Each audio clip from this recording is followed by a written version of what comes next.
Dawid word gekies as koning. Hierdie is Dawid. Dawid was 'n skaapwagter wat in Israel gebly het. Israel het 'n groot nasie geword wat deur rigters gelei was. Rigters help mense om Jahwe te volg.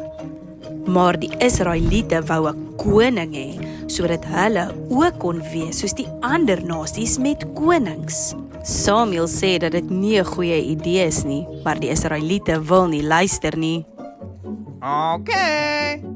Jahwe kies toe 'n man met die naam Saul as koning.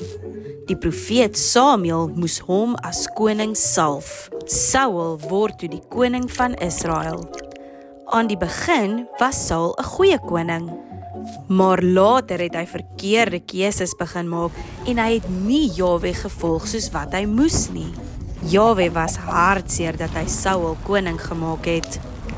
Jahwe stuur toe vir Samuel na Bethlehem, na 'n man met die naam Isaï se huis. Jahwe het een van Isaï se seuns gekies om die nuwe koning van Israel te wees.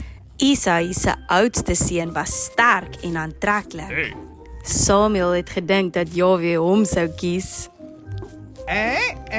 Maar Jahwe sê, ek kyk nie na die dinge waarna mense kyk nie. Mense kyk na die buitekant van 'n mens, maar ek kyk na wat binne in sy hart is. Nope. Isaï het 7 van sy seuns na Samuel gebring, maar Samuel sê, Jahwe het nie enige een van hulle gekies nie. Samuel vra vir Isaï of hy enige ander seuns het. Isaï sê dat hy nog een seun het wat besig is om die skapies op te pas. Samuel vra dat Isaï hierdie jongste seun moet gaan haal. Isaï laat haal toe vir Dawid uit die veld. Hi.